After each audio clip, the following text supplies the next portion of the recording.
Tal como les había anunciado en la clase anterior, vamos a estudiar interpretación de los contratos. Aquí lo vamos a tratar de hacer lo más claro posible por lo siguiente. A ver, ustedes ya tuvieron la oportunidad de estudiar en teoría de la ley la interpretación de la ley. ¿Y qué es lo que se decía en aquel minuto? Interpretar la ley es la búsqueda del verdadero sentido y alcance de la ley. Y vimos que la interpretación podía ser, legal, doctrinal, judicial, extensiva, restrictiva. Y nosotros veíamos que el Código Civil consigna reglas de interpretación de la ley para el juez entre los artículos 19 al 24. Bueno, este es el segundo momento en el cual nos enfrentamos a esta idea de la interpretación, ya no de la ley, sino que de los contratos. Y luego, cuando estudiemos derecho sucesorio, nos veremos enfrentados a la temática de la interpretación de las cláusulas del testamento. Interpretar entonces un contrato es la búsqueda del verdadero sentido y alcance de las cláusulas de este contrato. Esto está reglamentado en los artículos 1560 y siguientes del Código Civil. Se dice que hay dos sistemas de interpretación de los contratos.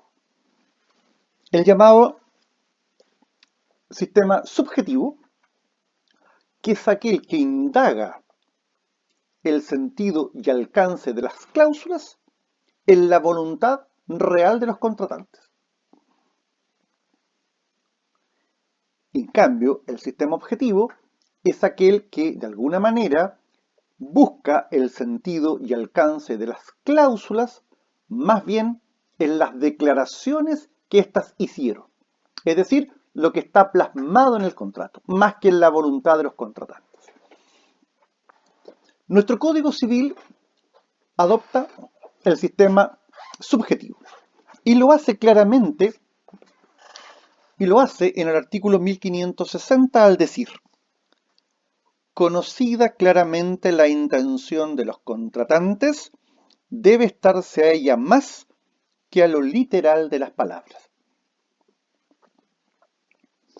Nuestro Código Civil reglamenta 10 reglas de interpretación de los contratos.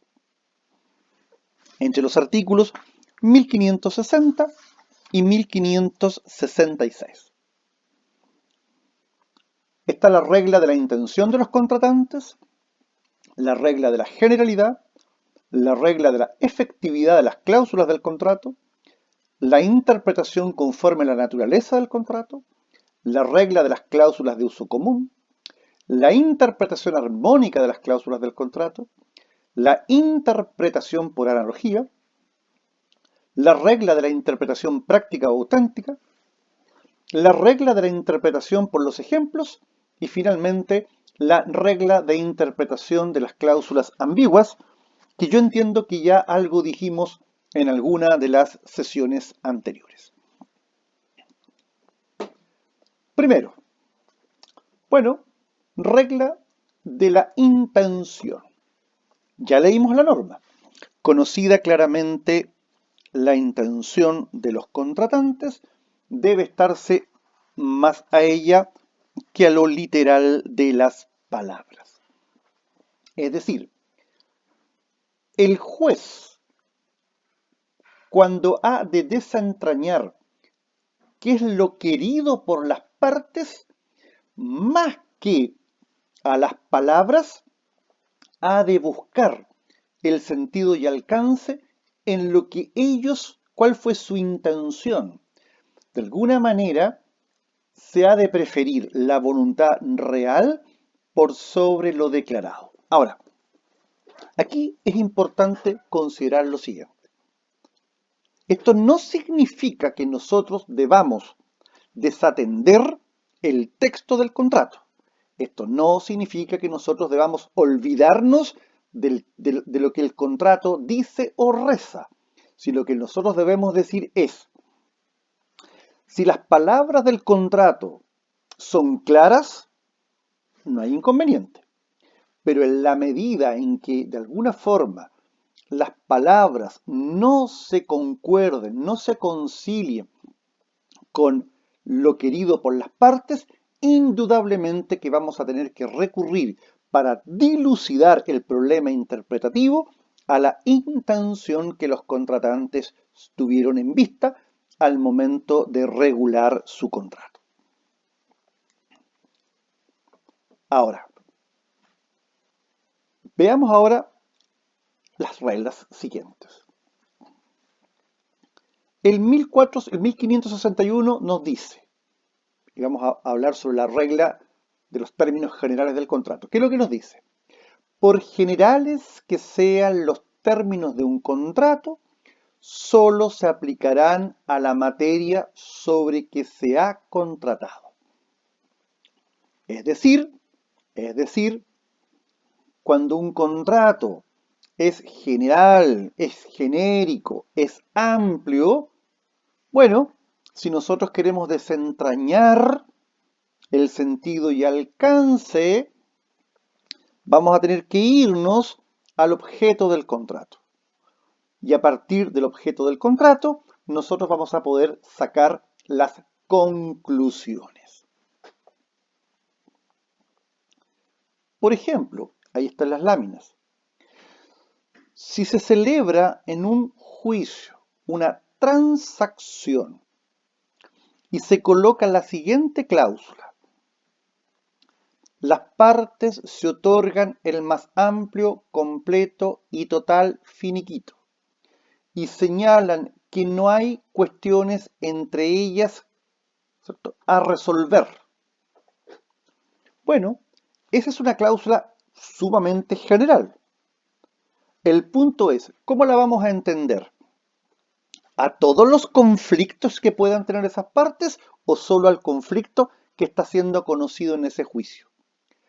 Claramente, esa transacción redactada en términos muy generales solo la vamos a poder vincular o asociar al juicio donde se está materializando la transacción, no a otros pleitos, no a otros litigios, no a otras controversias. Regla de la interpretación del contrato en el sentido que las cláusulas produzcan o generen efectos. 1562. El sentido en que una cláusula puede producir algún efecto deberá preferirse aquel en que no sea capaz de producir efecto alguno. A ver, esta es la regla de interpretación de la utilidad.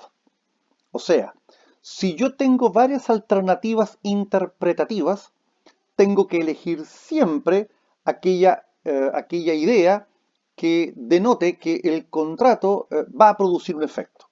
Es decir, yo tengo que pensar siempre en darle utilidad a las cláusulas del contrato y descartar aquella interpretación que en definitiva no produzca efecto y que carezca de algún sentido. O sea, yo tengo que mirar siempre, buscar en la interpretación la utilidad y la eficacia del contrato, más que lo contrario. Interpretación conforme a la naturaleza del contrato. 1563. En aquellos casos en que no aparezca voluntad contraria, deberá estarse a la interpretación que mejor cuadre con la naturaleza del contrato. A ver, la ambigüedad es posible que se presente en un contrato. Cuando la ambigüedad se presenta, ¿cómo hago esta limpieza y encuentro el sentido y alcance? Bueno, de alguna manera, la naturaleza del contrato me ha de ayudar a encontrar la naturaleza, perdón, me ha de ayudar a encontrar el sentido y alcance. Por ejemplo, o sea, si no queda clara si la renta de arrendamiento es pagable anual o mensualmente, bueno, la regla general en materia de contratos de arrendamiento de propiedades urbanas es el pago mensual o el pago anual. Pago mensual. Segundo, el monto de la renta a la que nos estamos refiriendo es una renta asociada a un valor mensual o asociada a un valor anual. Entonces, esos dos criterios, la naturaleza del contrato, me van a servir de mucha utilidad para concluir que aun cuando no hayamos dicho en el contrato si la renta es anual o es mensual, nosotros vamos a concluir que por el monto de la renta y que por la naturaleza del contrato, el pago que está incierto ha de ser considerado como mensual. Regla de interpretación armónica de las cláusulas, 1564. Las cláusulas de un contrato se interpretarán unas por otras, dándose a cada una de ellas el sentido que mejor convenga al contrato en su totalidad.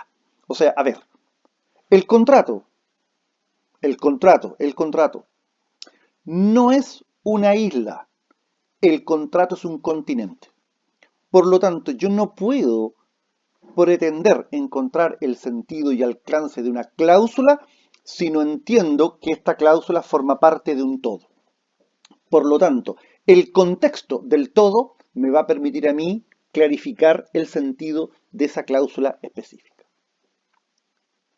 Otra regla, interpretación de un contrato por otro. Las cláusulas de un contrato podrán interpretarse por las de otro contrato entre las mismas partes y sobre la misma materia.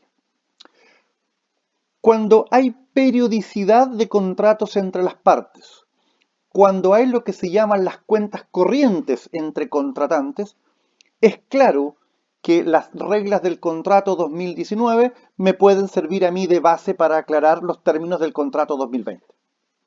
O sea, esto es lo importante. El contrato puede ser anterior, puede ser coetáneo o incluso posterior.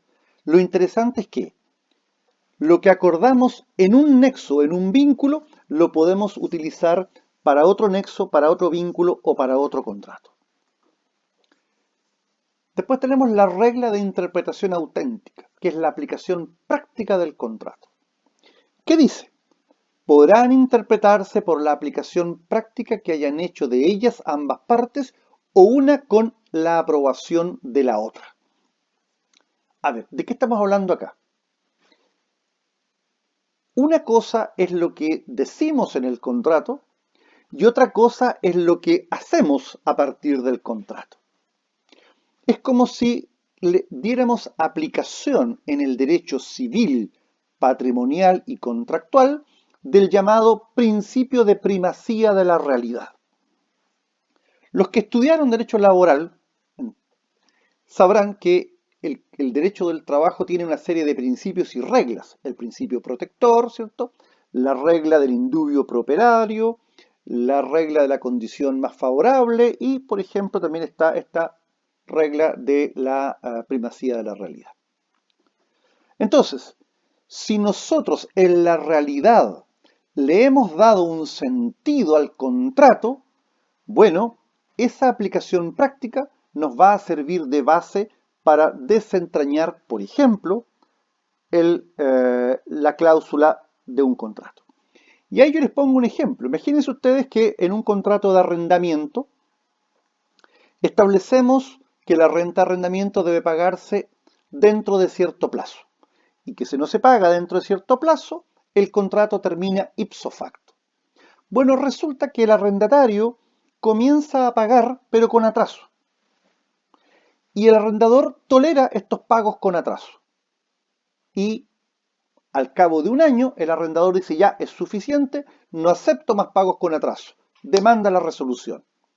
¿Qué le va a decir el arrendatario? Perdóneme, el contrato dice que yo debía pagar los 5 primeros días del mes, que si no pagaba el contrato se terminaba, se resolvía, concluía, pero resulta que yo durante el año, usted en lugar de pagarle durante los 5 primeros días del mes, le pagué la renta arrendamiento los días 15 y yo no estoy atrasado en este minuto.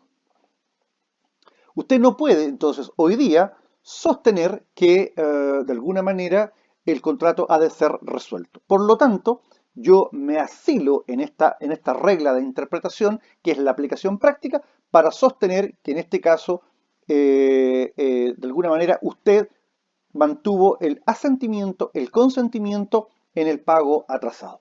Por lo tanto, mal podría usted hoy día plantearme hipótesis de resolución. Otra regla. Regla de los casos especiales previstos en el contrato. 1565. ¿Qué dice? Cuando en un contrato se ha expresado un caso para explicar la obligación, no se entenderá por solo eso haberse querido restringir la convención a ese caso, excluyendo los otros a que naturalmente se extienda. ¿Qué quiere decir esto? El hecho de que las partes hayan indicado un caso para explicar una obligación no significa que hayan querido limitar los efectos de la misma a solo ese caso. O sea, en el fondo, eso es solo un ejemplo, pero ese ejemplo no limita el alcance y el sentido de las cláusulas del contrato, o sea, más allá del ejemplo. Y finalmente está la regla de interpretación subsidiaria, que esta es muy importante tratándose de los llamados contratos de adhesión. No pudiendo aplicarse ninguna de las reglas precedentes de interpretación, se interpretarán las cláusulas ambiguas a favor del deudor. Y dos, las cláusulas ambiguas que hayan sido extendidas o dictadas por una de las partes, sea acreedora o deudora, se interpretarán contra ellas, siempre que la ambigüedad provenga de la falta de una explicación que haya debido darse por ella. A ver, nosotros lo decíamos que los contratos de adhesión tienen como característica el ser minuciosos. Minucioso significa que quien redacta un contrato de adhesión y quien lo pone a disposición, básicamente detalla todas las posibles situaciones que ese contrato puede generar o producir. Pero si mañana esa cláusula nos genera un problema, de acuerdo al 1566, inciso segundo, va a ser interpretada por el juez a la luz de la siguiente idea. Usted, señor, redactó este contrato. Usted es un profesional en el área de que da cuenta el contrato. Si mañana usted redactó y lo hizo en lógica ambigua, yo voy a interpretar la cláusula en su contra, en la medida que la ambigüedad se haya debido a un problema en el redactor.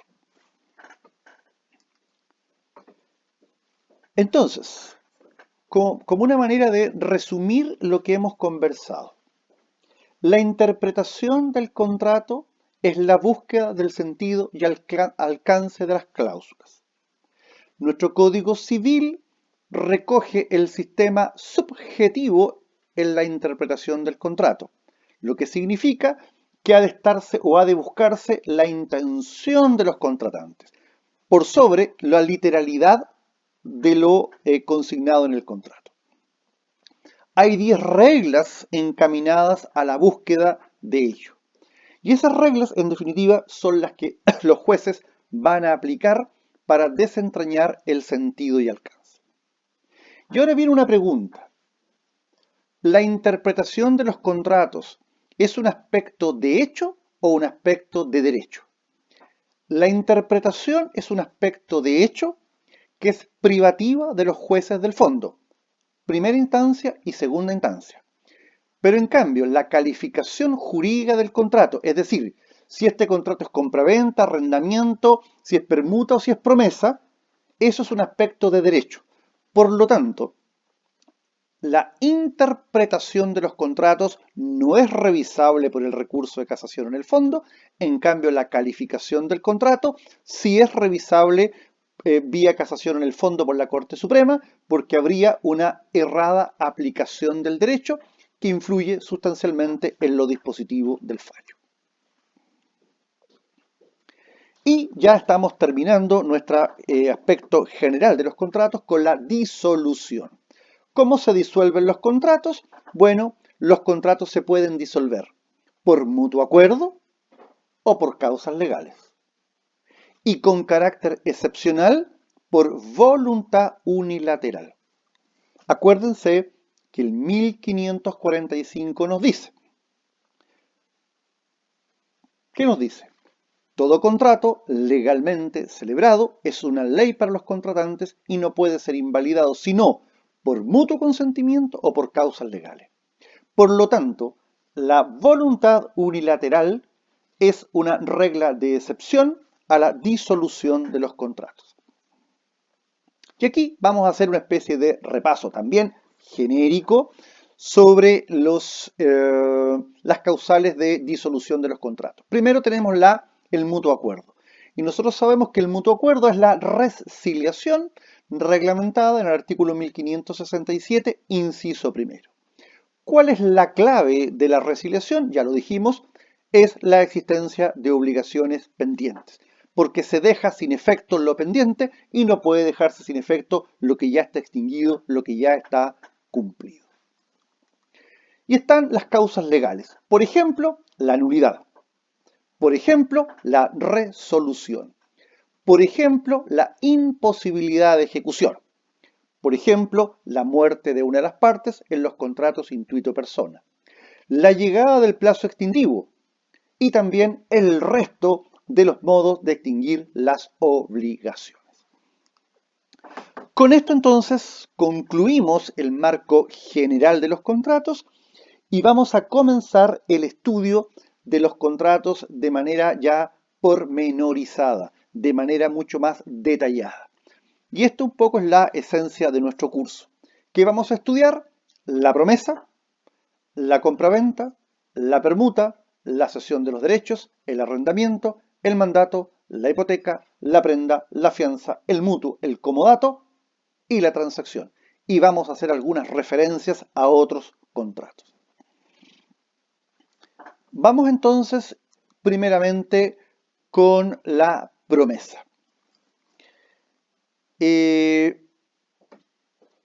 Bueno, vamos a dividir el estudio de la promesa entre esta sesión y la sesión siguiente, porque todavía me queda un margen de aproximadamente 7 minutos.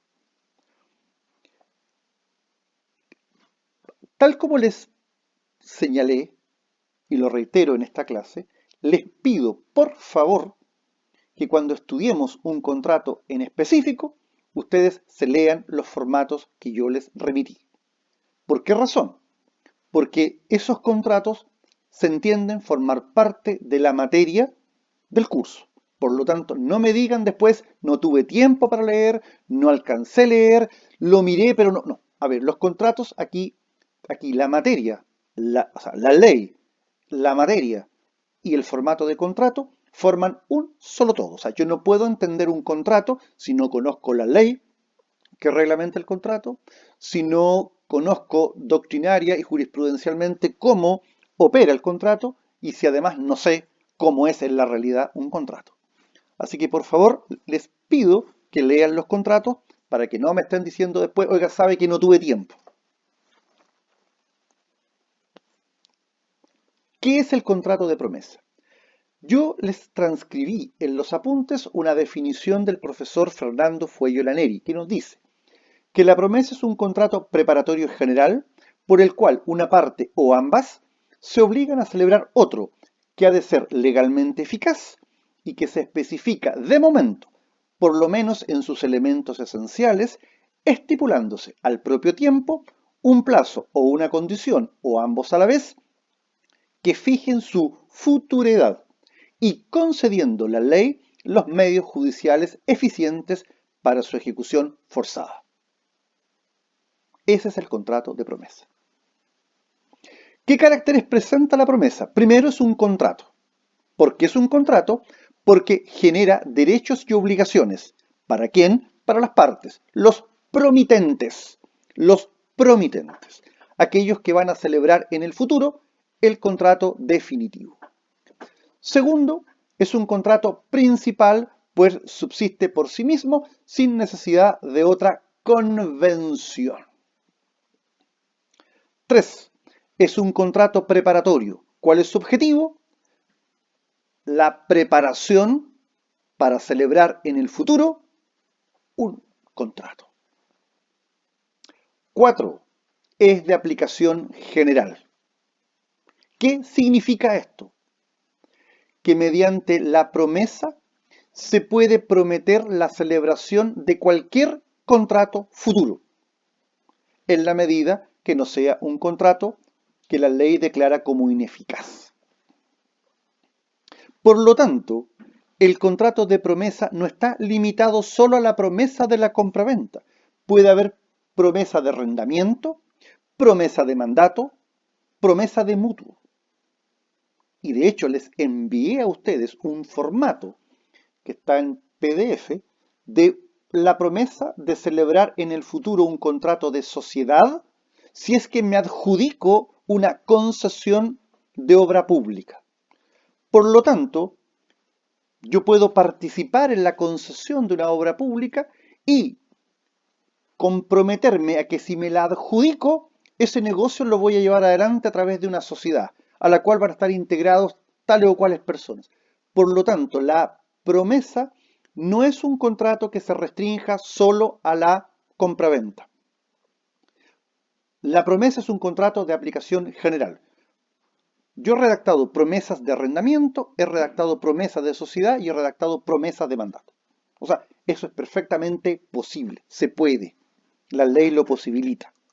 Quinto, se trata de un contrato solemne. ¿Por qué es un contrato solemne? Porque se exige una solemnidad. ¿Y cuál es la solemnidad en la promesa? Que conste por escrito. Instrumento público-privado indiferente. Aquí la solemnidad es la escrituración. Sexto, es un contrato que es nominado o típico. ¿Por qué?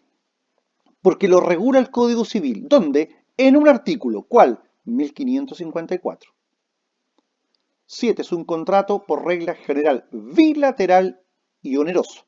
Bilateral porque genera obligaciones para ambas partes y oneroso porque tiene un aspecto asociado a la utilidad de ambos contratantes, gravándose uno en beneficio del otro.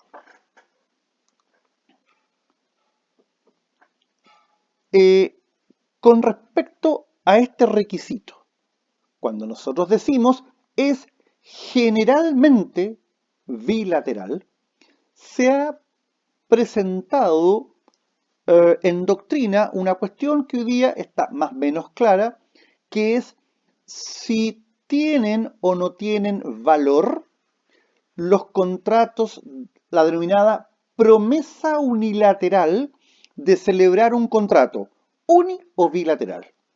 Eso lo vamos a dejar para la próxima sesión, por cuanto ya estoy en los 28 minutos de la clase.